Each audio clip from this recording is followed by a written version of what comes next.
Hi friends, ഇന്ന് weight loss ചെയ്യുന്നവർക്ക് കഴിക്കാൻ പറ്റുന്ന ഒരു ഹെൽത്തി ബ്രേക്ക്ഫാസ്റ്റ് ആണ്. ഇതിന് നമ്മൾ യൂസ് ചെയ്യുന്നത് മുട്ടയാണ്. സ്പാനിഷ് ഓംലെറ്റ് എന്നൊക്കെ കേട്ടിട്ടില്ലേ, അതേപോലെ തന്നെയാണ് ഇതും ചെയ്യുന്നത്. ഇതിന് വേണ്ടിയിട്ട് ചോപ്പ് ചെയ്ത കുറച്ച് വെജിറ്റബിൾസ് വേണം. അതായത് ഒനിയൻ, ക്യാരറ്റ്, ചീര എന്നിവയാണ് ഞാൻ എടുത്തിരിക്കുന്നത്. ഒരു പാൻ ചൂടാക്കി അതിലേക്ക് വളരെ കുറച്ച് നെയ്യ് ഒഴിക്കുക. ഇതിലേക്ക് ഈ സവാള, ക്യാരറ്റ്, ചീര എന്നിവ നല്ലപോലെ ഒന്ന് വഴറ്റിയെടുക്കുക.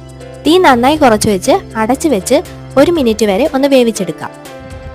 ഇനി ഇതിലേക്ക് ആവശ്യത്തിന് ഉപ്പ്, മഞ്ഞൾപ്പൊടി, വളരെ കുറച്ച് മുളക് പൊടി, മസാലാസ് എന്തെങ്കിലും ചേർക്കണമെങ്കിൽ അതും ചേർക്കാം.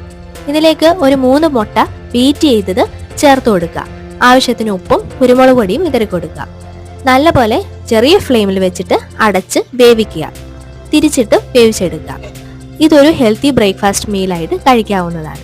ഇതിനോട് കൂടെ ഒരു 1/2 ഗ്ലാസ് ചൂട് പാലോ അല്ലെങ്കിൽ എന്തെങ്കിലും ഒരു ജ്യൂസോ, പൈനാപ്പിൾ ജ്യൂസോ, അങ്ങനെ എന്തെങ്കിലും ഒരു ഹെൽത്തി ആയിട്ടുള്ള ഒരു ജ്യൂസോ നിങ്ങൾക്ക് കഴിക്കാവുന്നതാണ്, ഷുഗർ ഇല്ലാതെ.